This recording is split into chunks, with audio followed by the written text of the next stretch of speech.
Bismillahirrahmanirrahim. Assalamualaikum warahmatullahi wabarakatuh. Alhamdulillah, nahmaduhu wa nasta'inuhu wa nastahdihi wa nastaghfiruh wa na'udzu billahi min shururi anfusina wa min sayyiati a'malina.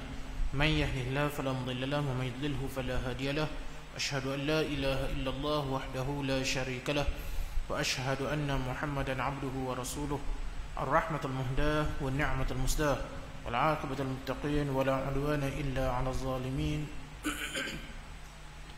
سبحانك لا علم لنا إلا ما علمتنا إنك أنت العليم الحكيم. قال رب اشرح لي صدري ويسر لي أمري واحلل عقدة من لساني يفقهوا قولي. أما بعد.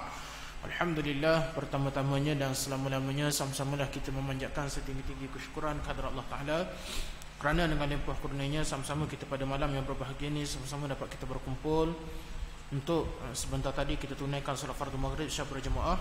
Kemudian seperti biasa kita kembali menyambung perbincangan kita daripada hadis yang ke-13 daripada hadis 40 Imam Nawawi rahimahullah taala, iaitulah hadis yang bertajuk mengasihi sesama Islam. An Abi Hamzah Anas bin Malik radhiyallahu anhu, khadim Rasulullah sallallahu alaihi wasallam, an Nabi sallallahu alaihi wasallam qala la yu'minu ahadukum hatta yuhibba li akhihi ma yuhibbu li nafsihi. Daripada Abi Hamzah Anas bin Malik radhiyallahu anhu, khadam Rasulullah sallallahu alaihi wasallam, daripada Nabi sallallahu alaihi wasallam baginda bersabda, tidak beriman seseorang kamu sehingga dia mengasihi saudaranya seperti mana dia mengasihi dirinya sendiri. Jadi sebelum ni kita dah huraikan beberapa perkara daripada hadis ni, iaitu dari sudut perawinya dan juga beberapa perkara syarah yang berkait dengan hadis ni. Kemudian malam ni kita masuk pula kepada yang keenam daripada syarah hadis ni. Qala musannif hafizahullah ta'ala, berkata pengarang rahimahullah, hubungan erat dan kerjasama menjadi amat penting khususnya dalam menjayakan satu-satu misi sama ada kenegaraan atau kemasyarakatan. Dengan kerjasama sebarang perkara yang sukar dan susah, bahkan dianggap hampir mustahil, menjadi amat mudah, senang dan pantas diselesaikan. Jadi hadis yang kita bincangkan pada malam ni, iaitulah hadis yang berkait dengan kasih sayang sesama kaum muslimin. Dengan keadaan kita sekarang ni, yang kita lihat saudara-saudara kita yang diuji, dan sekarang kita pula tapi kita ni diuji dengan banjir je lah, itu pun bukan satu Terengganu pun banjir, adalah beberapa tempat yang dinaiki air semua. Baik, jadi di sini untuk memudahkan proses pemahaman kita terhadap aplikasi hadis ni. Jadi hubungan erat dan kerjasama ni dia takkan terlahir melainkan dengan ada kasih sayang. Kerana itulah Nabi SAW dia menekankan kasih sayang sama kaum muslimin. Bahkan pada peringkat awal Islam sekalipun, bagaimana kaum muslimin dapat bertahan dalam keadaan diseksa, dalam keadaan ditekan, ditindas, tetapi orang Islam tetap teguh berpegang dengan Islam, dan mereka saling membantu memperkuat antara satu sama lain. Walaupun mereka tidak mendapat kejayaan begitu besar pada peringkat awal dakwah di Mekah ni, tetapi 13 tahun dakwah di Mekah dapat Nabi SAW dan para sahabat lalui, iaitulah dengan strategi, dan salah satu daripada strategi ini ialah dengan kasih sayang. Nabi wujudkan kasih sayang sesama orang beriman ni. Kemudian begitu juga bila mana Nabi SAW melebarkan sayap dakwah baginda ke Madinah, Nabi berbuat perkara yang sama juga. Jadi isu yang kita ketengahkan pada malam ni, hubungan erat dan kerjasama ni, dia takkan terlahir melainkan dengan ada kasih sayang. Sebab nak melahirkan kerjasama ni tuan-tuan, dia takkan lari daripada ada suatu perasaan dalam hati kita tak boleh berkhidmat untuk orang. Bila kita nak ada kerjasama ni, dia akan ada satu perasaan, kalau buat lebih rasa macam dibuli, kalau buat lebih rasa macam kena diperhambakan. Jadi perasaan-perasaan sebegini sebenarnya diwujudkan oleh syaitan dalam diri kita. Tetapi bila mana dia ada perasaan kasih sayang, maka benda tu tidak akan timbul.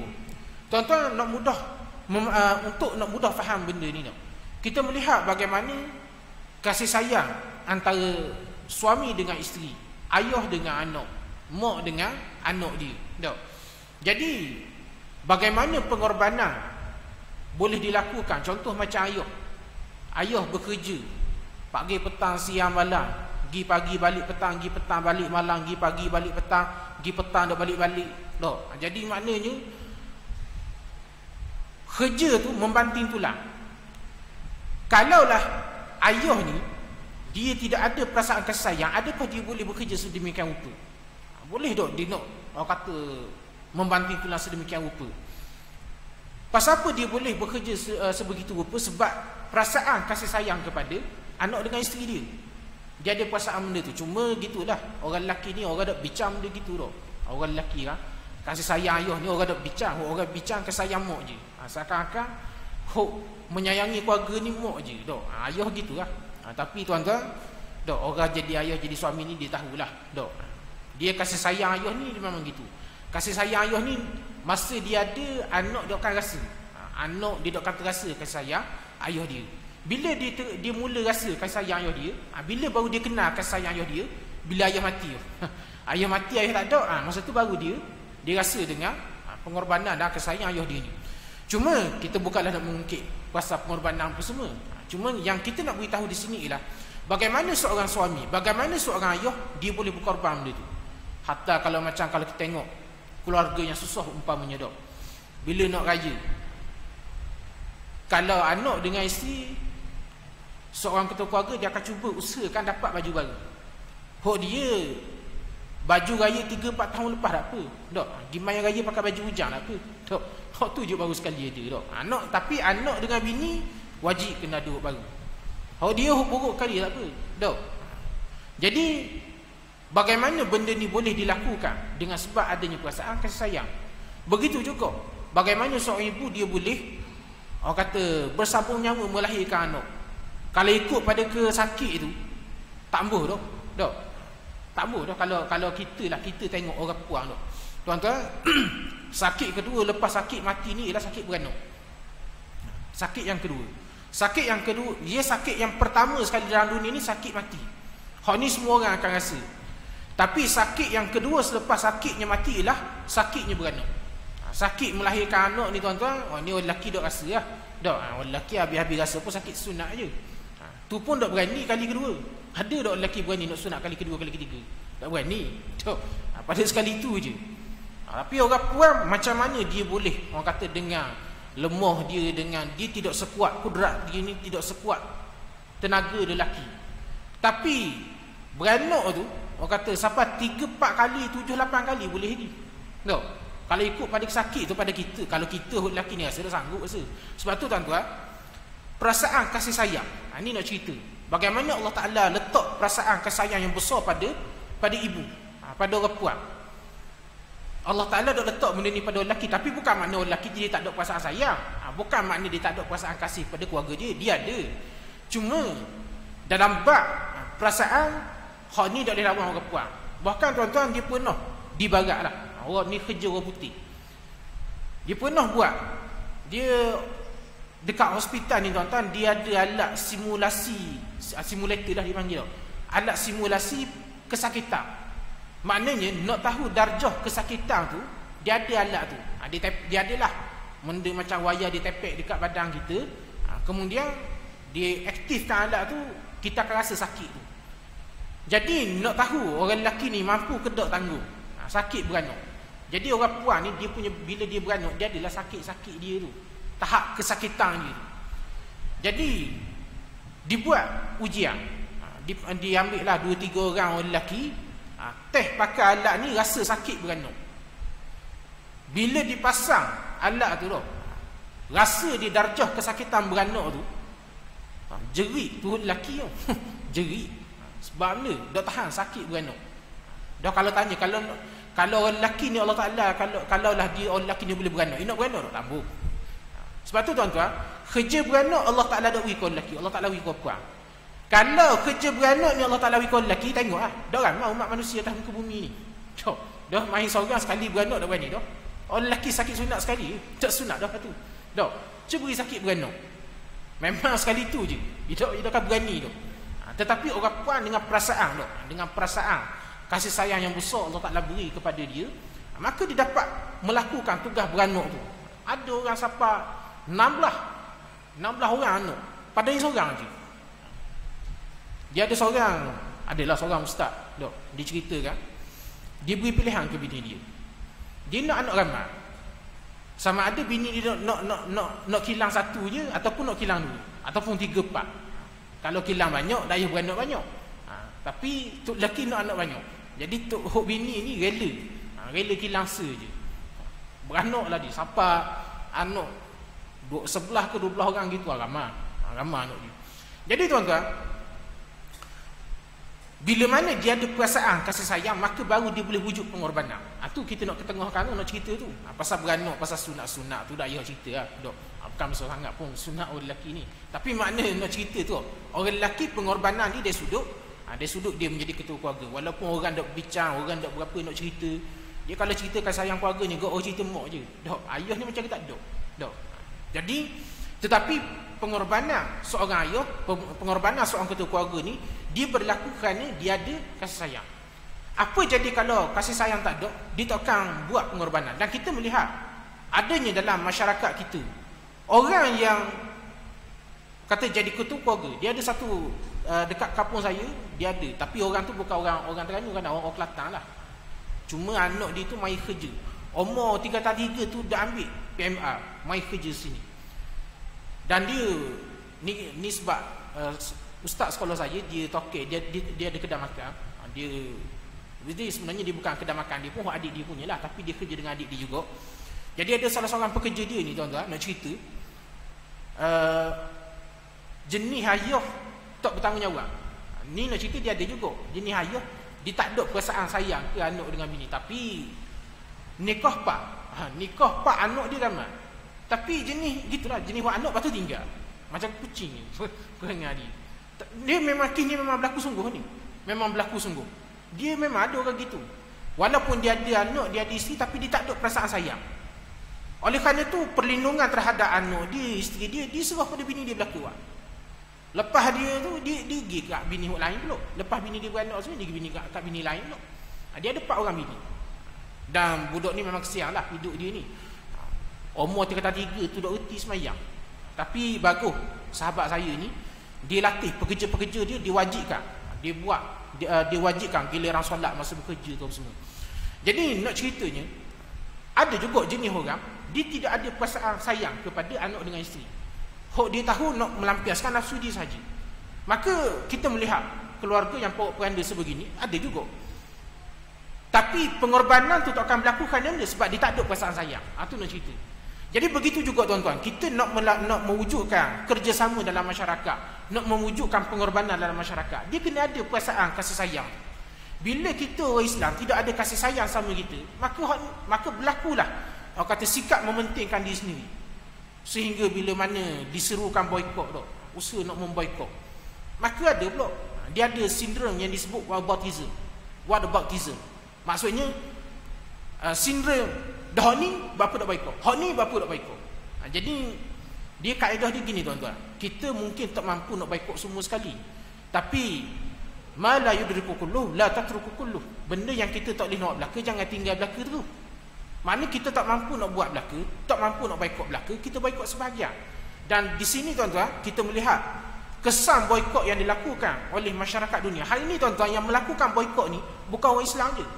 Hatta di kalangan orang kafir pun yang cakna dengan nasib umat Islam dekat Palestin ni, mereka melakukan boikot terhadap produk orang-orang Israel, produk Amerika ni. Atau orang Amerika sendiri pun ada yang boikot produk dia. Sebab mana? Tuan-tuan, nak memahami isu Palestin ni, tak perlu nak siapa nak jadi orang Islam pun. Cukup kita jadi manusia. Cukup dengan sifat peri kemanusiaan tu cukup untuk kita memahamkan kita dan melahirkan perasaan sayang kepada orang Islam, sayang kepada umat Islam ni Palestin. Dan bila mana boikot ni dilakukan tuan-tuan, dia berjaya melakukan tekanan kepada ekonomi Israel. Hari ni tuan-tuan, ekonomi dan mata wang Israel jatuh mudu. Kita nak pergi perang mampu tak? Tak mampu. Maka ni antara usaha kita. Tapi masalahnya ada juga setengah-setengah ustaz, setengah-setengah pendakwah yang memperlekehkan usaha ni. Kalau nak boikot dengan MACD, bapa nak boikot Facebook, bapa nak boikot WhatsApp, habis benda. Hak ni kita panggil sindrom whataboutism. Maksudnya sindrom bapa dok ikut hak ni. Bapa dok hak ni. Tu kita katakan, tak mampu nak buat semua, jangan sampai tinggal terus belaka. Tapi tuan-tuan, benda sebegini dia takkan orang kata benda ni dapat dilakukan kalau kita tidak ada perasaan kasih sayang. Mungkin memang adalah di antara yang mencetuskan. Dah bagaimana pula dengan nasib rezeki orang Islam kita? Tuan-tuan, kita kena ingat, rezeki ni bukan kerja kita. Rezeki ni kerja Allah Ta'ala. Kalau kita meninggalkan suatu pekerjaan kerana kasih sayang kita kepada saudara kita, dokkan Allah Ta'ala dok kati kok lain? Dokkanlah rezeki Allah Ta'ala tu dekat McD je? Dokkan rezeki Allah Ta'ala dekat KFC je? Dekat Pizza Hut je? Tak ada rezeki lain? Dokkanlah gitu. Jadi di sini orang kata perlunya pergantungan dan kepercayaan serta keyakinan kita kepada Allah. Kita duk semayang bang selama ke ni, duk sebut Allahu Akbar, kita faham duk maksud dia. Kita semayang, kita sebut Allahu Akbar, Allah Maha Besar.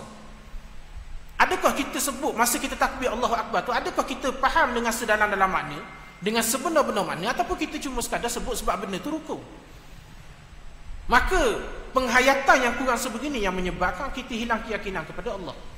Seakan-akan Allah Ta'ala tak mampu nak wujudkan rezeki pekerjaan lain untuk kita kalau kita tak kerja dekat McD. Jadi di sini tuan-tuan, dia perlu pada keyakinan, keyakinan kepada Allah Ta'ala. Kita semayang, kita solat, kita berdoa, kita buat ibadat, takkan kita dah percaya ke Allah Ta'ala? Kau beri rezeki Allah Ta'ala, bukan McD beri rezeki kita. Kalau saya nak cerita pengalaman sendiri pun ada. Macam saya tuan-tuan, dululah, ni cerita sendiri, nak cerita keyakinan rezeki. Bukan nak cerita kita bagus, bukan. Cuma nak cerita pengalaman, kalau ikut pengalaman sendiri. Dulu tuan-tuan, saya mula balik Mesir. Masa tu zaman orang minta jekoh lah.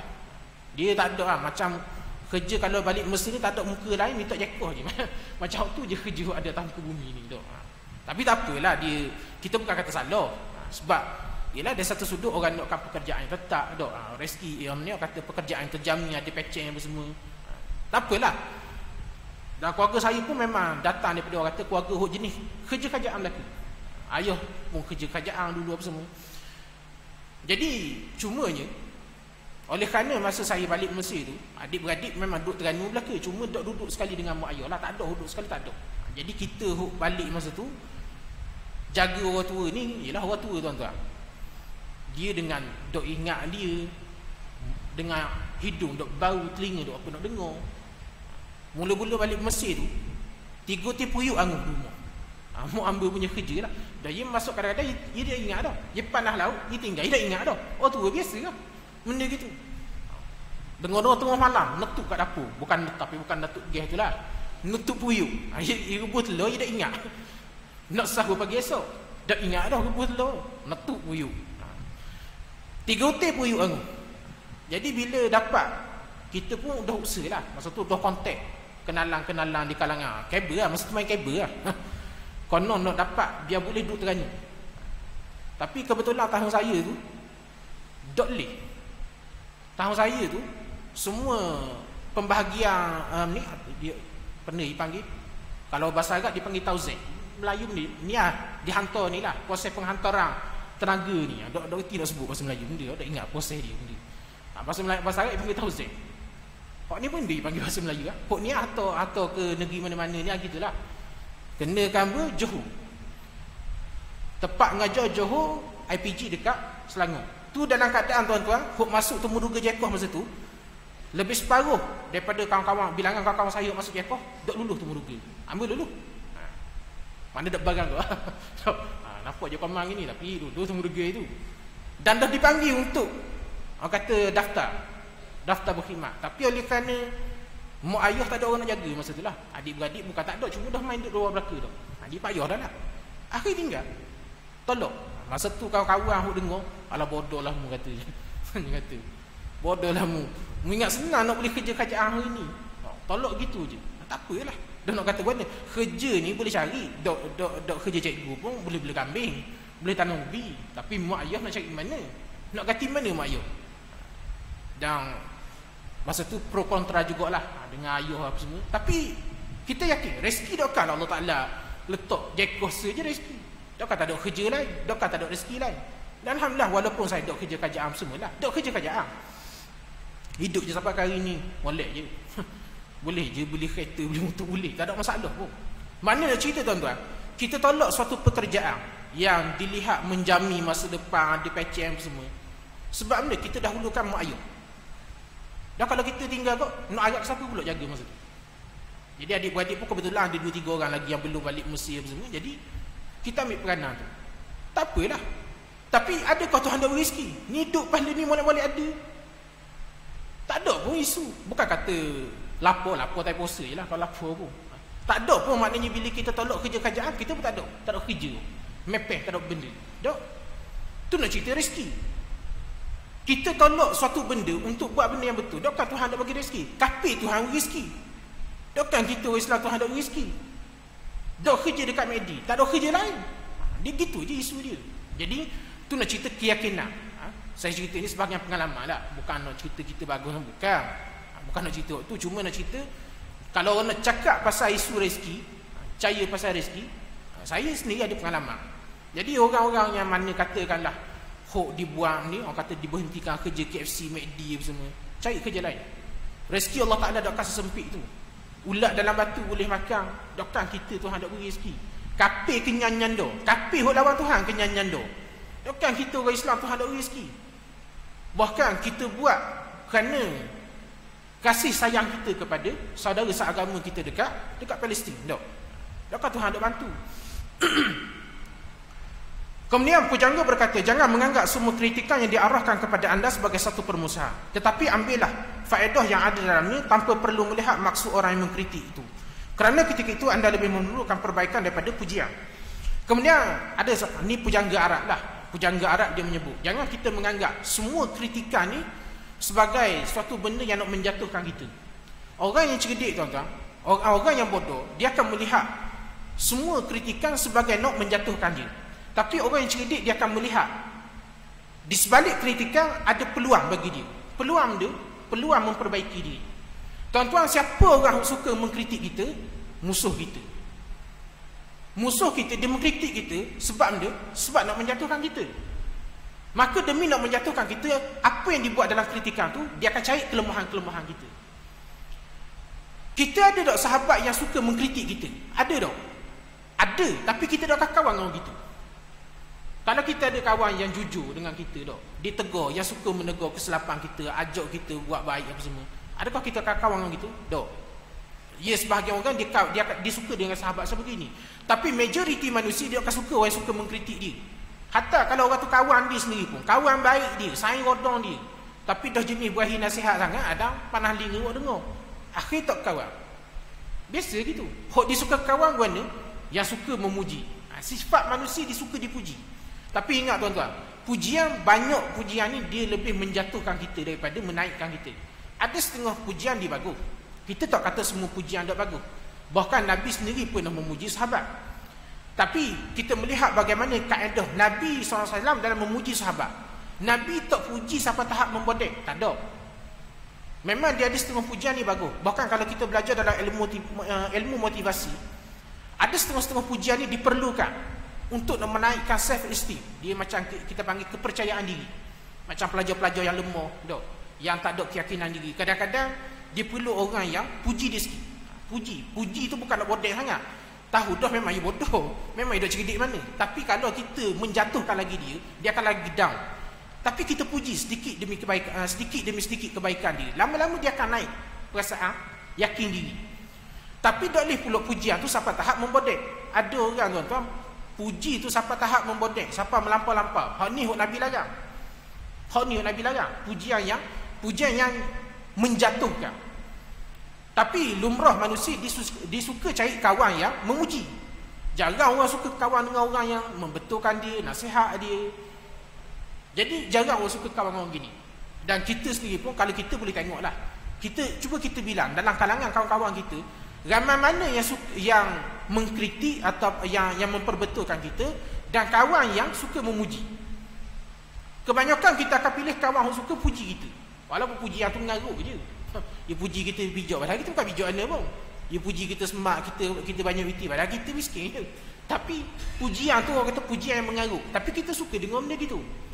Walhal tuan-tuan, dalam hidup manusia dia lebih perlukan teguran dan kritikan. Sebab tu Nabi sebut dalam hadis ad-dinun nasihat. Dulu kita bincangkan hadis ni dok. Ad-dinun nasihat, agama itu ialah nasihat. Iaitu salah satu tiang dalam agama ialah nasihat. Manusia dia lebih perlukan nasihat daripada pujian. Bukan kata tak perlu puji langsung, boleh puji, tapi tak usah melampau sangat. Ni kadang-kadang pujian yang kata sampai tahap membodek. Dan yang lebih bahaya lagi, kadang-kadang pujian yang menenggelamkan kesilapan seseorang kawan. Jadi bila kawan dia buat silap apa semua tu, dia tak tegur kawan dia. Dia ada jenis orang dia suka dia kawan, dia suka kata dia konon nak jaga hati kawan.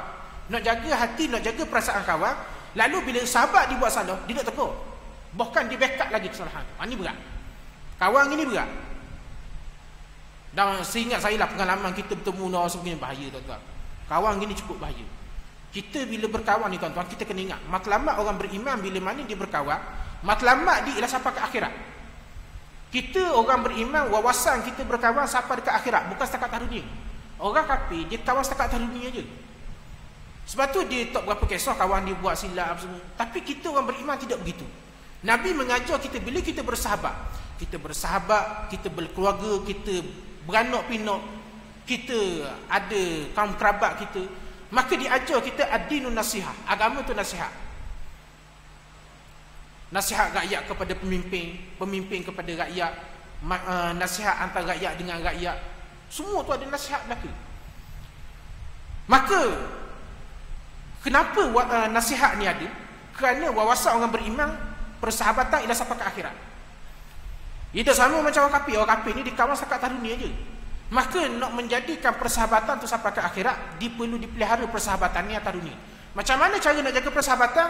Iaitu dengan nasihat. Jadi kerana tu kita sebut di sini bukan kita tak boleh puji langsung, tetapi dia kena ada nasihat. Nasihat lebih penting daripada pujian. Puji sikit-sikit tak apalah, tetapi melampau-lampau tak boleh. Nabi pun tak suka sahabat memuji berlebih-lebihan. Dia kadang-kadang puji berlebih-lebih ni sampai nipu je kadang-kadang, bukan betul pun pujian tu. Jadi kerana tu kita melihat pujangga Arab di sini menyebut tak, jangan anggap semua kritikan adalah kerana nak menjatuhkan kita. Bahkan orang yang cerdik dia akan melihat peluang di sebalik kritikan. Walaupun memang musuh tujuan nak menjatuhkan kita, tapi orang yang cerdik dia akan tengok, dia akan mengambil kritikan sebagai peluang untuk dia memperbaiki diri. Nak harap kawan kita tegur kita. Bila kawan nak tegur kita? Kita nak harap kawan kita tegur kesilapan kita. Agak-agak boleh tak? Bukan tak boleh tuan-tuan, tapi tak beraninya. Kita pun kalau kawan kita buat silap, berani kita nak tegur. Tegur kan kayak gitu dah kawan pula. Dah dia biasa belanja kopi sok kedai. Dah kayak kita tak ada orang nak belanja. Jadi takkan kadang-kadang dia lah orang setengah-setengah dia anggap benda gitu dah. Takut hilang kawan semua. Tuan-tuan, ingat. Hari akhirat ialah hari pendakwaan. Hari akhirat. Bila kita bersahabat, sahabat kita buat silap, kita tak tegur, kita kena ingat. Atas dunia memang dia akan anggap kita ni kawan dia. Dia akan puji kita.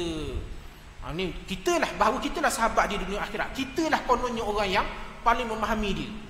Kerana apa? Kerana bila dia buat silap, kita tak tegur dia. Bahkan kita backup. Backup. Kawan biasa ya. Kawan, kan nak menjatuhkan kawan. Padahal nasihat bukan tujuan menjatuhkan. Nasihat ni sebenarnya yang nak menaikkan. Tetapi silap kita menganggap nasihat, kritikan sebagai benda yang menjatuhkan. Jadi, ya tuan-tuan, bila kita puji sahabat kita tadi ni, dia akan suka. Tapi ingat, dekat akhirat, orang ni lah yang akan dakwa balik kita. Bila mana dibentangkan amal dia di hadapan Allah Ta'ala. Katakanlah dia ada satu kesilapan yang dibuat masa atas dunia, kita tahu benda tu salah, kita dok tegur dia, kita backup dia. Tuan-tuan, dekat akhirat, masa atas dunia dipuji kita. Dia kata kita sahabat dunia akhirat, sahabat yang memahami. Dekat akhirat dia akan dakwa balik kita. Ya Allah, masa aku buat silap ni, kawan aku ni lah puji aku. Dia dah kabur pun benda tu salah. Dakwa dia. Akhirat ialah hari pendakwaan. Hari di mana setiap orang akan cuba menyelamatkan diri masing-masing. Dan salah satu cara nak mendapat pahala dekat akhirat ialah dengan dakwaan. Nak semayang, nak berzikir, nak baca Quran, tak ada dah masa tu. Atas dunia je benda tu. Nak mari sejid, atas dunia je. Kat akhirat kita tak ada dah. Ya Allah, tengok pahala besarnya pahala semayang berjemaah dekat masjid. Nak pergi sejid, tak ada dah. Atas dunia je. Tapi atas dunia kita tak peduli mana. Kerana kita tidak melihat manfaat pahala. Tak usah kata manfaat pahala. Pahala tu pun kita tak nampak. Kita semayang, mari semayang berjemaah. Ada tak kita nampak seorang balik bawa 27 pahala? Ada tak? Tak ada. Tak ada kita tengok Tok Imam pikul balik 2 guni pahala atas belakang. Tak ada. Acu kalau pahala dalam bentuk duit. Ni katakanlah imagine, bayang. Kalau pahala dalam bentuk duit. Tuan-tuan, kita semayang di rumah, sudah semayang, nak tengok poket seria dalam poket. Sepahala kan? Seria. Tengok. Member kita semayang sejik 27 riyal pahala. 27. Tengok poket 27. Tu baru sewaktu. Dah kalau 5 waktu berapa dah? Cok. Kalau 3 hari, kalau seminggu, kalau sebulan. Tengok tuan-tuan. Sejik ni berapa tekak? 2 tekak. Kalau pahala tu dalam bentuk duit tuan-tuan, sejik ni 8 tekak dah cukup. Parking kena buat parking bertekak. Tengok dah cari. Kalau pahala dalam bentuk duit lah, maknanya orang nampak. Kalau nak jadi Tok Imam, dah umpama sejik ada Tok Imam, dah tak ada masalah. Cuma kalau tempat-tempat tak ada Tok Imam rasmi, tengok ah, dia pakat nolak ah. Tapi kalau kena Tok Imam, Tok Imam kalau orang lain semayang 27, dia 50. Tengok ah. Berebut nak jadi Tok Imam. Tu orang kata kalau pahala dalam bentuk duit. Tapi masalah tuan-tuan, pahala ni tidak dalam bentuk duit, tidak dalam bentuk yang kita boleh nampak. Hatta dosa pun begitu. Dosa kita tak nampak dosa gua ni. Sekali kita buat jahat, kalau lah tu api depan kita, baru reti, nak berhenti. Tapi kerana kita dah nampak apa yang dinamakan sebagai dosa, maka kerana tu manusia buat maksiat. Jadi tuan-tuan, dosa dan pahala dia menjadi ujian kepada kita. Sebab tu atas dunia manusia tak akan peduli. Tuan-tuan, siapa tak tahu? Orang Islam mana yang tak tahu semayang berjemaah boleh 27 pahala? Jahil benar kalau Islam tak tahu benda tu. Tapi yang tahu pun berapa kerat mari semayang berjemaah. Faham tak? Maknanya nak cerita sebab benda tu kita tak nampak. Maka kita tak peduli benda tu. Tapi dekat akhirat baru kita akan nampak pahala tu mana. Pahala nasihat orang, pahala baca Quran, pahala solat berjemaah. Jadi dekat akhirat tuan-tuan, satu-satunya cara nak dapat pahala ialah dengan mendakwa. Kalau kita menang kes dakwa orang, dapat pahala masa tu. Tu je cara nak dapat pahala.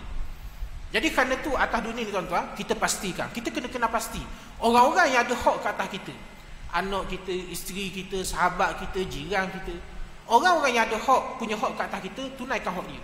Supaya bila dekat akhirat dia tidak ada lagi orang kata alasan untuk mendakwa kita. Salah satu ialah nasihat. Nasihat, teguran.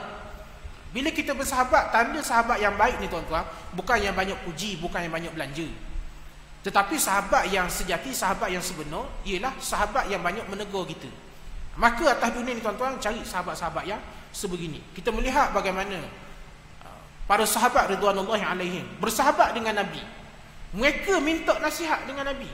Betul tak? Kita baca hadis. Tak, bila kita dengar, kita baca hadis, kita baca banyak mana sahabat minta petunjuk dengan Nabi. Hatta Sayyidina Mu'az bin Jabal radhiyallahu anhu, tak, seorang sahabat yang Nabi puji, umat aku yang paling kenal halal haram, yang paling alim tentang halal dan haram, Mu'az, Nabi kata. Tapi Mu'az bin Jabal tuan-tuan, dalam satu hadis ditanya Nabi, ya Rasulullah, akhbirni bi'amalin yudkhilunal jannata wa yub'iduni minan nar. Ya Rasulullah, beritahu pada suatu amalan yang memasukkan aku ke dalam syurga dan menjauhkan aku daripada neraka. Dan Nabi puji soalan ni, laqad sa'alta an azim, mu telah bertanya tentang sesuatu yang sangat besar. Dalam hadis lain ada juga sahabat yang bertanya soalan yang sedemikian, Nabi puji juga sahabat ni. Mudah bertanya tentang suatu benda yang sangat besar. Sebab persoalan berkait dengan syurga neraka, soalan yang berkait dengan akhirat, ni benda yang besar. Kerana itu tuan-tuan, demi nak memasukkan manusia ke dalam syurga ataupun neraka, Allah Ta'ala dah buat gitu saja. Allah Ta'ala utuskan Nabi dan Rasul, beri kitab, kemudian utuskan pula Rasul untuk mengajar kitab tersebut. Tak ada Nabi, tak ada Allah Ta'ala beri kitab saja, ambil kitab baca. Siapa ikut masuk syurga, siapa tak ikut masuk neraka. Dah diberi kitab, diutuskan pula Rasul untuk mengajar kitab. Ni nak cerita bagaimana Allah Ta'ala sangat memelihara urusan syurga neraka. Sebab tu dalam Quran Allah Ta'ala sebut, wa ma kunna mu'azzibina hatta nab'atha rasula. Tidaklah kami mengazab satu kaum melainkan terlebih dahulu kami utuskan rasul kepada mereka. Orang yang disebut sebagai ahlul fatrah, orang yang hidup antara dua zaman kenabian, yang tak mendapat petunjuk rasul, orang ni tuan-tuan, dia berzina ke, dia minum arak ke, dia perang ke, dosa. sesuai dengan status dia yang tidak ada petunjuk.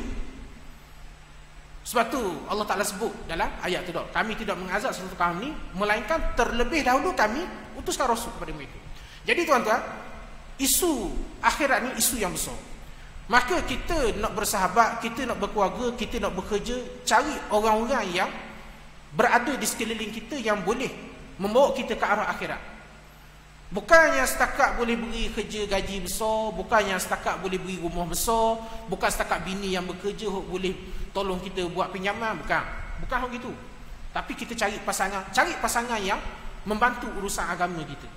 Nak bersahabat, cari sahabat yang membantu urusan agama kita. Nak berjiran, cari jiran yang membantu urusan agama kita. Biar orang-orang ni tuan-tuan, dia menjadi penguat kepada akhirat kita. Kita menguatkan akhirat dia menguatkan akhirat kita. Baru kita nak rugi dekat dunia, dekat akhirat. Ni atas dunia je nampak untung.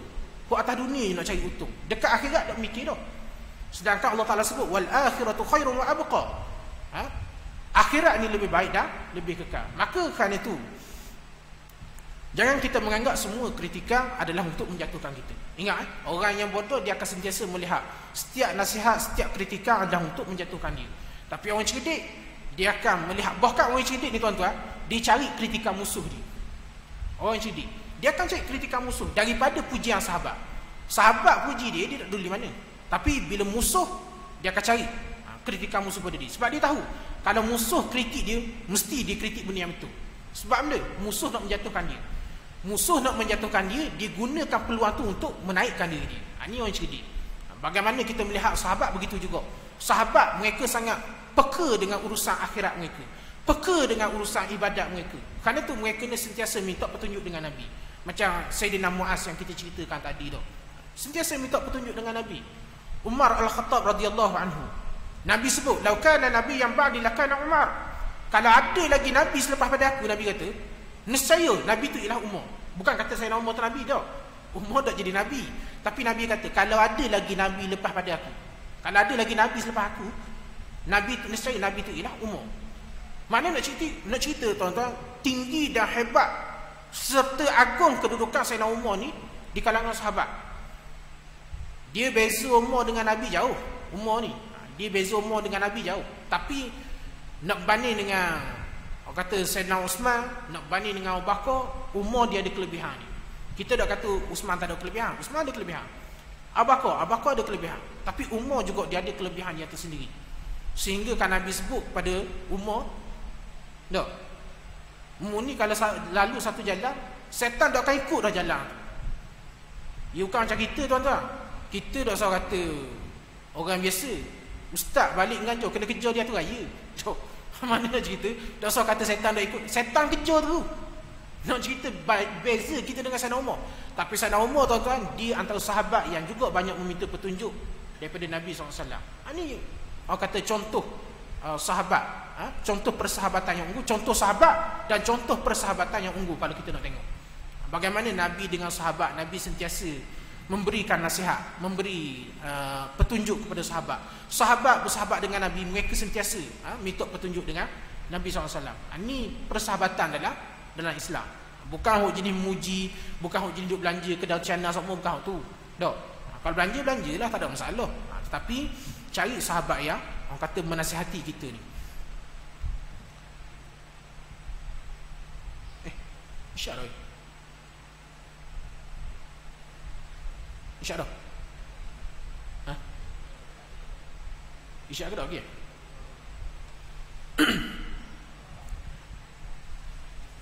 Baik. Isyak dah. Isyak dah. Kita berhenti sini malam ya. Minta maaf, bukan tak mau sama dah, tapi musim hujan pun. Sebab ni nak balik, tak tahu lagi jalan gua ni. Takut kan salah naik air kan. Kereta tak jadi kereta, jadi perahu. Jadi tak apalah, kita berhenti sini.